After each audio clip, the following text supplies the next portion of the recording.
Hey, what's up? It's Dominic D'Angelo of adfreeshows.com, scoops.com, and Brass Ring Media.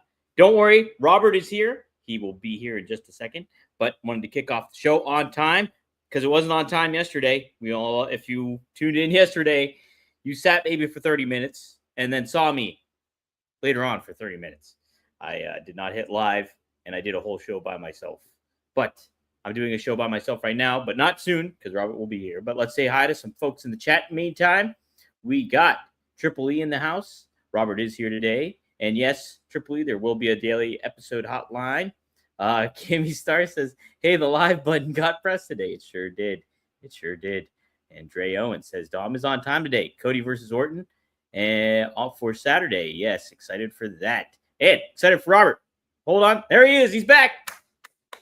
Welcome back. Woo! I am back and better than ever. We're live, pal. Happy to be here, broadcasting to you live from Riyadh. It's a beautiful day out here today. It's super safe. I feel honored, blessed, and privileged to be joining you, Mr. D'Angelo. It is long overdue. I am back from my sojourn to Iowa. Seth Rollins country. Dude, it is Seth Rollins country out there. Just people walking around making that whoa noise. It's crazy. They don't allow music there, so it's a strange place to be. Wait, what do you mean they don't allow music? It's Iowa. They barely allow polite nods to one another. It's beautiful out there. I believe it. Yeah. Look, my recommendation. Mm-hmm. If you are in Des Moines, Iowa, if you have done something wrong in your life and wound up there, there's a place called Zombie Burger. Oh, let me tell you, damn. Wow. All right, Zombie Burger, mark it down if you're ever in Des Moines, everybody. Absolutely delicious, and made some friends with some wrestling folks while out there because.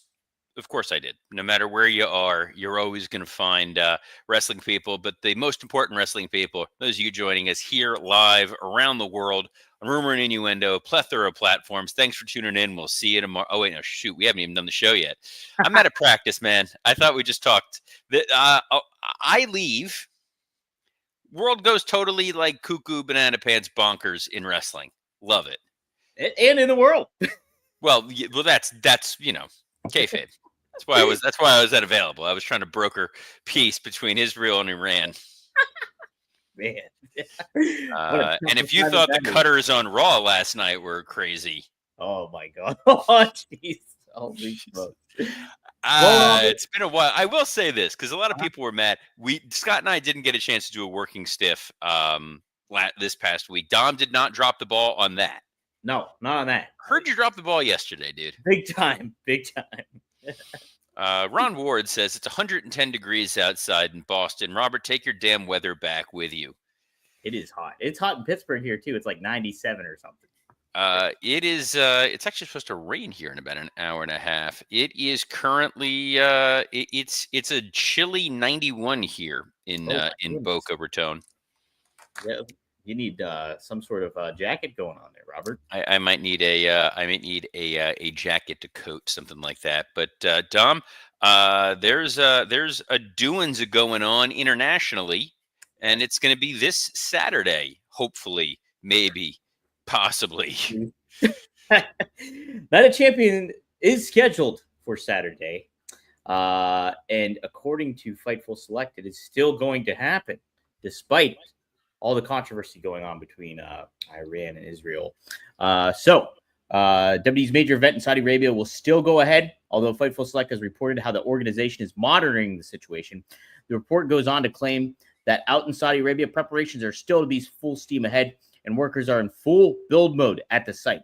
It is also reportedly unlikely the event will be postponed or canceled, given the plans to host the 2026 Royal Rumble in Saudi Arabia and how much money is at stake. Meanwhile, another source is said to have added the view that Saudi is one of the safest places in the world, reducing concerns over the event taking place. And who was that source? We don't know. Who was that source? I mean, that is the kind of just like, well, if I say it, it's going to be true. Not that that's indicative of anybody else in politics, but look, I do feel slightly better that there is this shaky peace that was signed between Israel and Iran. Whether it holds, it as of now, it's like, we'll see. It's like a wrestling union. It sounds like it's going to work, and then it just totally falls apart.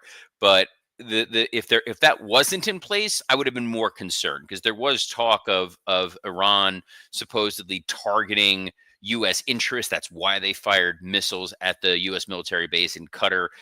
There was talks on some of the news channels about like sleeper cells that are waiting in case Sergeant Slaughter suddenly decides that he's going to change his allegiances and become an Iranian sympathizer this go round. But this is a very prominent U.S. based global event occurring in a region that is volatile. I'm sure there's over the top security for it there. Riyadh and Saudi Arabia in general has invested a tremendous amount of money into these sorts of events in order to show the rest of the world we're a place you should go visit, we're a place you should go spend your money, you should transact with for global business purposes. And it's a safe, wonderful, beautiful place that has a Tim Hortons. Ooh, a Tim Hortons. Does have a Tim Hortons there. I don't have Tim Hortons. Like, on the one hand, I don't want to, die in a hailfire of missile shrapnel. On the other hand, Timbits are delicious. They are pretty good. They're almost worth it. But WWE and boxing are sort of two of the big flag waving events, and I think there's tennis and golf events that are there as well, that they try to use to say, hey, we're come on in, we're a safe, happy, wonderful place, you all can enjoy it. But like when Hitler hosted the Olympics. Oh, of course. Robert, when I was doing the show by myself yesterday, I was thinking, man, I wish I had Robert here, because I'd want to see you and most of the audience. I'm kidding. I'm sure you knocked it out of the park, dude. Thanks. By the way, thank you to the guest hosts that filled in as well. Yes. Bubba Brewer and my degenerate brother Marcus, who didn't swear. So, dang. Good job on his part. Hey, but I did want to ask, from a legal perspective, say hypothetically, if WWE could get out of this show, what would be some certain legal ramifications, if any, considering the global impact of what's going on between Israel and Iran? So most of these contracts have a force majeure clause, which is an act of God clause, which would include things related to war, strife, safety, things of that nature. They most likely would have to give back money, which is where, Nick Khan, we care about our people, so we have to give back the money. We don't care about our people's safety. They'll be fine. They got muscles. They'll be good. Yeah. If not, we got the Wyatt Six. They're spooky. They'll do some woo-woo nonsense. Yeah, that'll all pan out. But there was some woo-woo nonsense that occurred in Grand Rapids, Michigan on Friday, Dom. Robert, there sure was. One of the headline matches was John Cena versus CM Punk. And John Cena took on R-Truth, Ron Killings, on the main event of SmackDown, and got a disqualification happening. And it ended up turning into a CM Punk segment, where CM Punk is put through a table by Cena, and Cena drops his own pipe bomb. What did you think of that, Dom? I loved it. I loved the promo. I loved the certain layers to it. I think it really spoke to how smart Cena is as a wrestler on the microphone. And I think if, how his heel turn has been so far has been a little underwhelming, but this really, really got hammered home the point that he's a great heel, So, but what did you think, Robert? It was a little cutesy for me, just because there was, and this is going to sound stupid, and I'm admitting this, it felt so rehearsed, given the impromptu nature of, he would have had to have known that he was going to get the disqualification on Ron Killings. Yep. And then he would have had to have known that Punk was going to come out. And then he would have put him through the table and positioned himself to have this Weird Al parody version of the pipe bomb ready to go off the top of his head. If it was something he had just calculated, where you didn't have to set up the Punk was laid out kind of thing, or you knew they announced Punk was going to be coming out to cut a promo, and John attacked him with the plan of, I'm going to attack you and I'm going to deliver this pipe bomb. That would have been a little bit better than the steps that got it to CM Punk's laying there in the ring prone. We're getting those eerie reminders of what it was before. And then John does like a note perfect beat for beat retelling of the pipe bomb. It's not like he was going to come up with that off the top of his head. Even the character, John Cena, is not that good. I liked the shout out to, obviously, to Claudio and Nick and Cardona.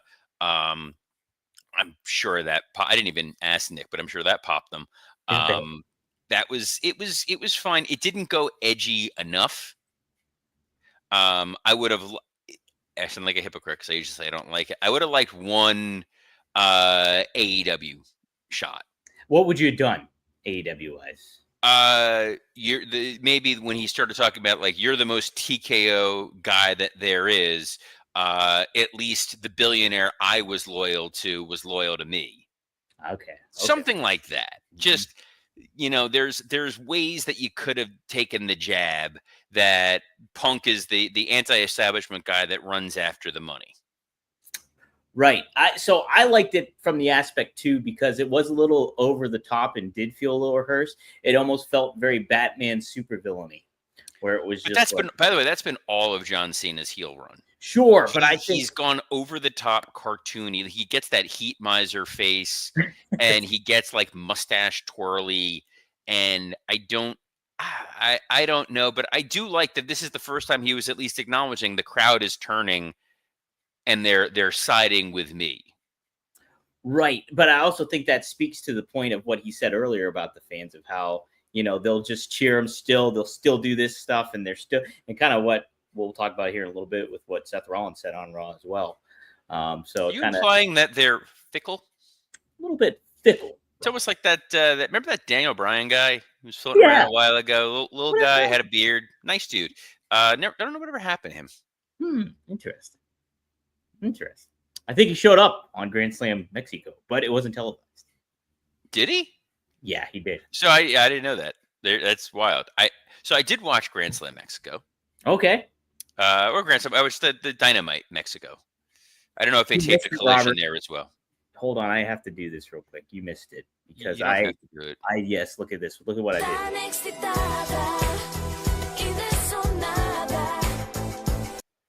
That was just for last week. I hate that I didn't know that was a song, and as soon as you said, you know what I did, I'm like, did you find the Spanish version of I'm so excited? I did. Just for one time, that was it. Well, dude, best producer in the business. What you think of Grand Slam Mexico? MJF had a hell of a lot of fun. He sure did. I had a lot of fun watching MJF. The rest of it was that Hangman Adam Page promo in Spanish. Whew. You didn't like it? Lo siento, pero no me gusta. I liked it, Robert, for the simple reason that it kind of made him more of an ambassador of AEW and made him feel all-encompassing a little bit. Dude, it felt like the end of Rocky IV. If I could change, you could change. We all could change. Yeah. One of my all-time favorite jokes is it's not even really much. It's a Larry David bit. Now he did it in the Curb Your Enthusiasm special before it became a show, but where he gets up in front of the audience and he goes, "I like you guys. I'm not going to use the usted version. I'm gonna go with two. We're gonna be familiar with each other." It's pretty funny. Love that. Anyway, Raw was last night. Yes, and we've now finished the King and Queen of the Ring tournament. Mm-hmm. Yes, the finals are set. It's going to be Cody Rhodes taking on Randy Orton and Jade Cargill taking on a returning Asuka. You like these finals, Robert? So Willie Thornbrew has a great comment here. He said, "Was that Jay's best singles match last night?" It was pretty damn close. That was that guy showing that he's able to work at a very high level. I think part of the issue with Jey Uso is he can rise up to meet great talent. He can't necessarily pull other talent up to his level, which is something you do need to do if you are going to be a champion. It is something that Seth Rollins is very successful at doing. I was surprised that they went with Sami Zayn losing to Randy Orton. Oh, On really? SmackDown, I thought for sure we were going to get Sammy versus Cody, but I think part of what they were concerned about is the crowd in Saudi Arabia being super into Sami Zayn and running the risk of turning Cody. Interesting. That's my guess. Also, probably in WWE world, they felt giving the Saudi audience Randy Orton is a bigger deal when you're trying to sell how important these shows are for how expensive they are. Wouldn't you be more concerned with Randy Orton getting more of a reaction than Sami Zayn though against Cody? So he'll get a reaction because it's Randy Orton. He's a legend. Sammy, given his ties to the region, that he wasn't allowed to perform there at a certain point in time, and then made the trip over to Saudi Arabia, had the very emotional Hajj that he participated in, and was greeted almost like a homecoming from that crowd. So putting the guy who, not to say he's the hometown hero, but sort of the regional beloved figure against the guy coming out in an American flag shirt, calling himself the American Nightmare, given everything that's happened in the last week. There's optics. Might be a little optics there, yeah.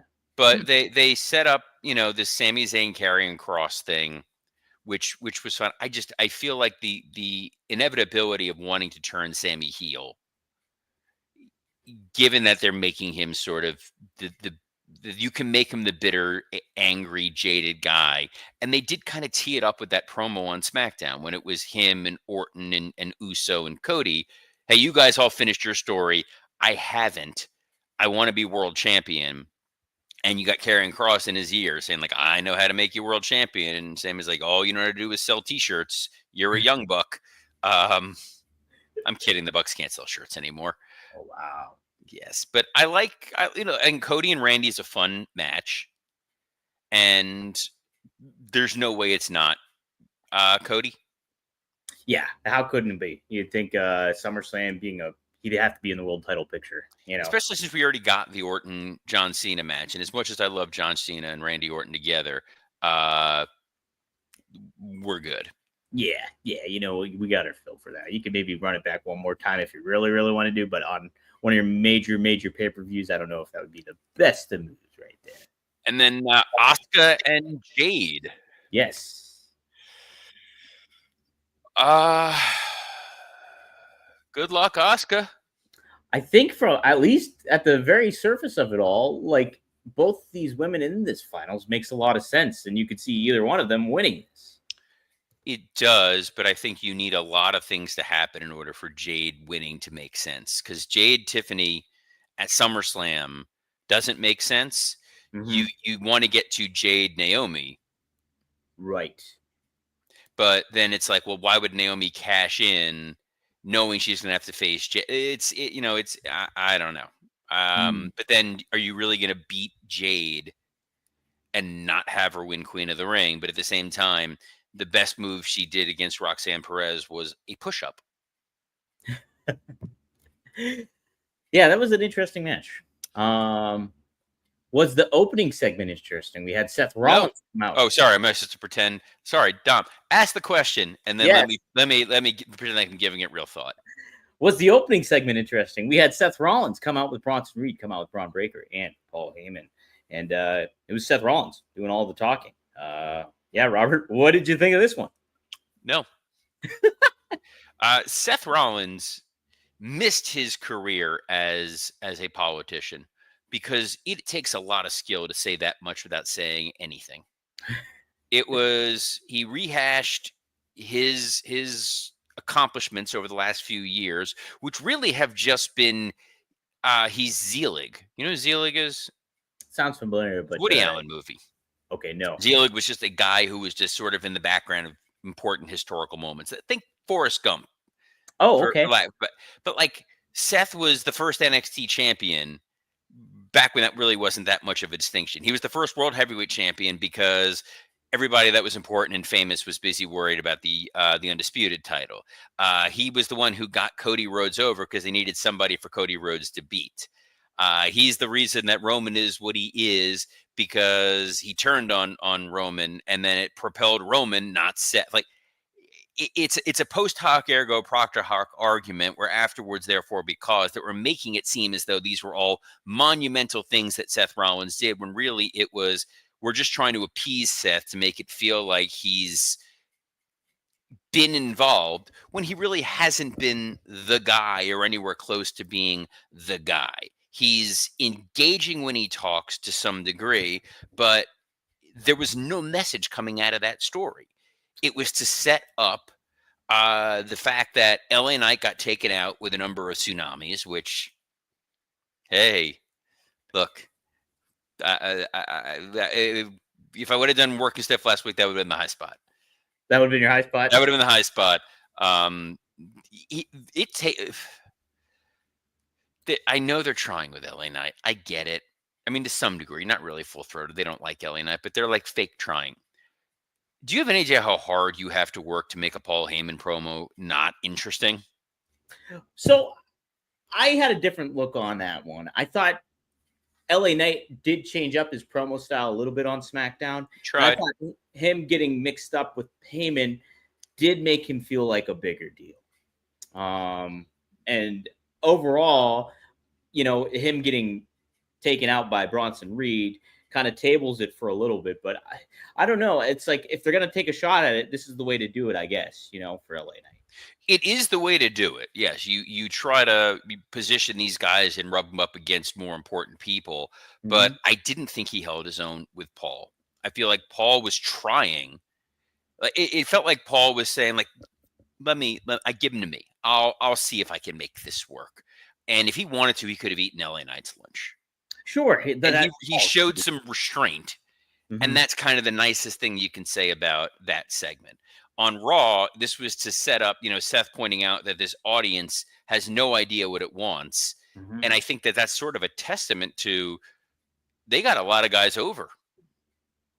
Yeah, that's true. That's a good point too. Do you think did you have a little bit more confidence pairing Heyman up with Seth initially than what the state of it is currently right now? Like, does it feel like, okay, maybe I had some expectations, but it's not living up to those expectations? I think you needed Paul in order to signal to the audience, this is a full-throated push of Seth Rollins. This isn't one of the 30 haphazard start and stop Seth Rollins pushes that we've gotten over the years. Paul Heyman is not a guy who's generally associated with mid-carders, all due respect to the Claudio Castagnoli pairing or the Michael McGillicuddy, Curtis Axel. Curtis Axel. Thank you. My goodness. I was going to call him Joe Hennig, and I was like, nah, that's way too real. But the point was here, it's like, no, we're really going with this. Have faith in this group. Have faith in this dangerous alliance that we've created. Bronson Reed seems like a threat. Braun Breaker looked great in there with Penta. Yeah. The problem is Seth doesn't necessarily need a mouthpiece. I think that's kind of the thing. Yeah. He almost feels too like a conduit for like a Bronson Reed and a Braun Breaker. It doesn't feel like Seth's an image right now, the guy, but it's just like, it seems like these other two are the most important aspects. But that's always the Seth Rollins thing. Whenever they try to push Seth Rollins, someone else winds up generally eclipsing him. Yeah. And that's just the nature of who he is. He's not the guy. I think that's probably why Hunter likes him. There's that parallel of like, as hard as you try, you're just not the 1A. And Hunter, in reality, was never truly the 1A. Well, is Gunther and Goldberg the 1A and 1B? Because we had a little follow-up from last week. Goldberg did a sit-down interview with Michael Cole before Gunther went out to the crowd and had a very compelling promo as well. What did you think of both these two promos? And does it kind of get you more engaged for Goldberg versus Gunther at Saturday night's main event? No. Really? this whole thing is so deflated and bizarre because it's coming from something that happened like a year ago that the audience didn't. This is like AEW territory. Hmm. You're talking about something that happened a year ago that the audience doesn't necessarily remember. It's involving a guy who's not a full-time member of your roster, and then you've slapped on this Goldberg retirement, and then when they were like, "Hey, what are you going to do if you win the title?" Oh, that's a good point. Like, what? So is my rose-colored glasses being a mark for Goldberg? Is that getting in my way then? Oh, Because I'm if you're a excited. Goldberg, yeah. If you are for some weird, bizarre reason in life a Goldberg mark, Yeah. like if you think the Michael Bay Transformers movies are better than The Godfather, then you're loving this right now. Then you are eating well. Otherwise, this doesn't make a lot of sense. Goldberg is not an overly revered guy. I think there are sects of people who do like him, Mhm. which is fine. I wasn't a Goldberg fan on his rise. I definitely never liked his WWE run, and all of his return appearances always felt like annoying diminished returns. Like your uncle's coming to town, we have to pretend that we care about him. He's going to be, staying in your room. You have to sleep on the couch. That's the vibe that you always get when Goldberg is there. And Gunther's promo was so paint by numbers, like it was like Mad Libs. Well, yeah, I think that's expected of what he's supposed to say in a situation like this. And I don't know though. It's like seeing some feedback when I've done some clips online for talking about Goldberg and stuff like that, and seeing comments and stuff like that. There is a contingency that is like, yeah, I'm ready for Goldberg, and you hear that crowd reaction when he did show up last week and how excited they were for him. So I do think there is Crowd like this week turned on him pretty quickly. They a little booed. bit it did with Gunther, yeah, but and it made me think though. But then I was like, well, they're going to be only enough for Saturday night's main event. I think the crowd will be on Goldberg's side for that, but who knows? I think they will. I think the challenge is you're trying to do too much in one match. If the idea was we're paying off the revenge angle, fine. If we're giving Gunther a challenge, fine. If it's Goldberg's last match, fine. It can't be all three. It's a stupid Goldberg garage hat on a Goldberg garage hat on a Goldberg garage hat. It's totally unnecessary. It's superfluous. It's dumb. It's not superfluous, unnecessary, and dumb. It's rumor and innuendo. And Yes, couldn't be happier that I'm back in the chair, back with the greatest producer in all of pro wrestling podcasting when he remembers to push record. that's it. And that's Mr. Dominic D'Angelo. And we will be here every Monday through Friday at noon Eastern on, dare I say, Dom, a plethora platforms, including the WWE Creative _ISH X account, the at SE Scoops X account, the at Dominic D'Angelo X account, and on YouTube on Rumor and Innuendo and ad-free shows. So on behalf of the man who was keeping it down while I was in not the show me state, I don't even know what Iowa's slogan is. I was in the Iowan state. Ah, Mr. Dominic D'Angelo, I'm Robert Karpolis. Best of luck in your future endeavors. go Hawkeyes, George Kittle.